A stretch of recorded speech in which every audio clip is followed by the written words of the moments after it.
Jonesy and Amanda's Damn Nation. Here's the headline to this story that I read over the weekend.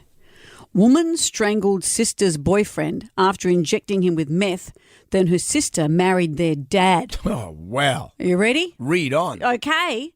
The deadly night that eventually led to father and daughter marrying after they killed the daughter's boyfriend was a Valentine's Day dinner.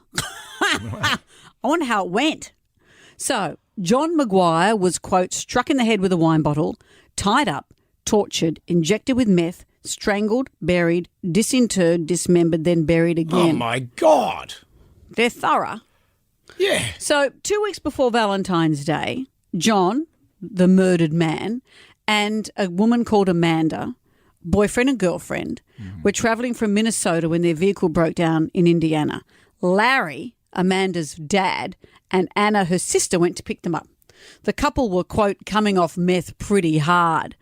And they decided to brew up a new batch with ingredients that Larry had, but the batch didn't meld properly, but they still kept it.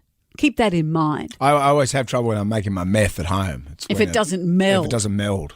Well, Anna, the sister, said she wasn't aware, apparently at that point, that there was any intimate relationship between sister and father, but all was revealed that night. Of course. Her father asked her to cut up some pieces of rope.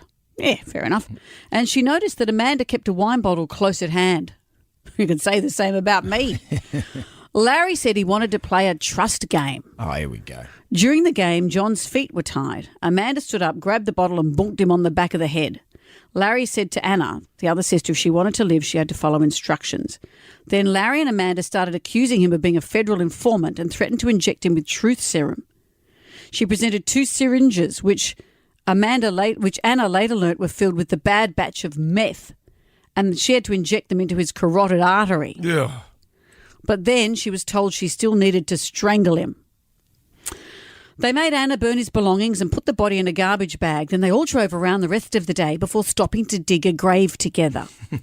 Afterward, Larry and Amanda, quote, went on like nothing happened and then, quote, started having a relationship as soon as he was buried. Well. I assume that's separate to the relationship of father and daughter, which already was in place.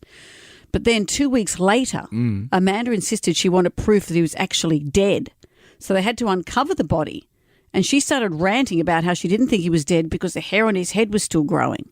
So they dug him up, dismembered him, then reburied him in 2 separate places. And this is a nice bit. That ought to do it. Because Larry wanted to landscape the property for sale and didn't want the remains to be found. It's true. Nothing puts a prospective buyer off than human remains. That's what I've learned. You know, it's almost like the fact that the sister and the dad married is the smallest part of this story. Jonesy and Amanda's Damn Nation.